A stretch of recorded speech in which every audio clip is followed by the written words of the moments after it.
taalibe yi ñoo ngi leen di nuyu di leen ziyaara di jiital ci nuyoo bu saahibul fadilati sëriñ Muntaqa yàlla na fi yàgg lool te wér di nuyu sëriñ Cheikh Mbacke moom sëriñ Cheikh Ismaila waaye di jotal nuyoo mboolem njabootu maam Cheikh Kabir te buñ ci tuddee sëñ Ibrahima dana yóbbaale mbooleem njabootu maam Cheikh Mbay yëpp waaye ci kilifteefu sëriñ Fàllu Mbay mi nga xam ne mooy suñu mag di suñu lépp di suñu way jur di suñu lépp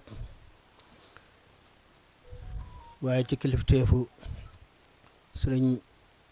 Cheikh Touba Mbàkke moom sëriñ Mbàkke Ramata ak sunu nijaay sëriñ Souleymane Jéey di sunu lépp ñuy wax ci seen tur di woote ci seen tur ci ak seen kilifteef ñoo xam leen nag ne bis boobu nu baaxoo def di ko waajal ren doon 26e édition bi ñu def ko ñaar fukki at ak juróom benn ci ren incha allah bis boobu ci la ñuy woo ñëpp ñi nga xam ne baaxoo nañu seq ak ñoom ab woote ak wootante moo xam ñu dëkk Mbàkke ak fu ñu mën a dëkk rek ñu yàgg seq ak ñoom demlante ak dikkalante ñu ngi ciy woo ñëpp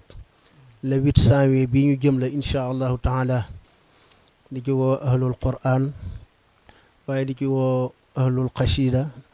waaye di ci woo mboolem ku ñu bokkal Sëriñ Tuuba tabaarakallahu ñu ngi dellu di woo waa Mbàkke yëpp te buñ ci tuddee mboolem autorité yi tudd ci les maire Gallo Ba ak ancien maire sëñ Abdou Mbacke Ndaw ak docteur Mbodj mi nga xam ne ñun ak moom ñoo dëkk muy sunu rakk suñ lépp waaye yàgg am ay taxawaay yu am solo ci dëkk bi moom it ñu ngi koy woo am ko ci ñun ñiit am ko ci bis bi waaye di woo mboolem autorité yi ci Mbàkke bu ñu limee dañuy juum waaye bàyyiwuñu kenn daa fekke ne mënuñoo ñàkk tudd ñooñu rek ñu tudd leen waaye di woo mbooleem ñi nga xamante ni rek ñoom lañ seqal ñëpp di ñaan ci yàlla ñu egg ci ak jàmm di woo sunu mbokki beto yi ñoom it bi ñuy lim dañ leen a fàtte ndax ñoom it sama diggante ak ñoom yàgg na lool ca sëñ Moustapha la woon ba ndaga ni kon ñu ngi leen di woo bu baax a baax kon daal ñu ngi woo réew mi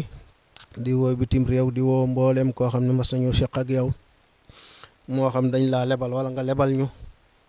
ñoo ngi leen di woo ci bis boobu nga xamante ni mooy bis bi nga xam ne moom lañ baaxoo di ko woote at mu jot faral di wax ne nag ñun moom woote benn rek lañ ci am muy bii ñuy def di ci ñaanal suñu sëriñ Sam Mbaye moom rek lañu baaxoo di woote wuñu beneen bis kon nag bis boobu buñ sañoon képp kuñ seqal rek dañ ñu ci wuy si préfet maa ngi koy woo bu baax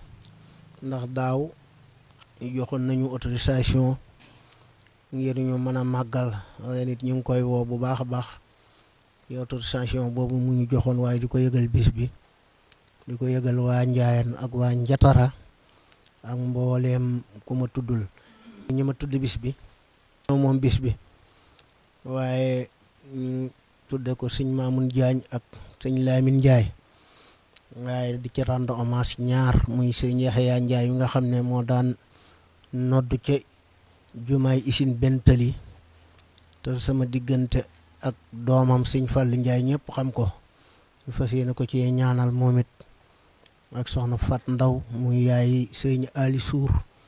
te soxna Fat Ndaw moomu it jiitu doon koo xam ne ku baax la woon ci man moom laa ci rendre hommage mook sëñ Yaxya Ndiaye waaye am ñaari invité d'honneur yoo xam ne am nañ ko muy ku ñuy wax Baye Modou Diop Dakar ak sëñ Mamor Salaan ginnaaw raay kon daal loolu mooy ñi nga xam ne ñoom la ñu jagleel bis bi ren incha allahu taala yal nañ ci yàlla yóbbu le 8 janvier lay doon incha allah jërë ngeen jëf ñuy fàttali ne door nañoo dalal alxamis Touba TV incha allah ku ko mën rek nga teewlu ko incha allah alxamis bii ñu jëm ñu ciy woo ñëpp di sant ñëpp di gërëm ñëpp lu des ci wax ji rek sama fàttala waaye lépp lu ma tudd rek su ma sañoon gën koo tudd maa ngi sant ñëpp di gërëm ñëpp.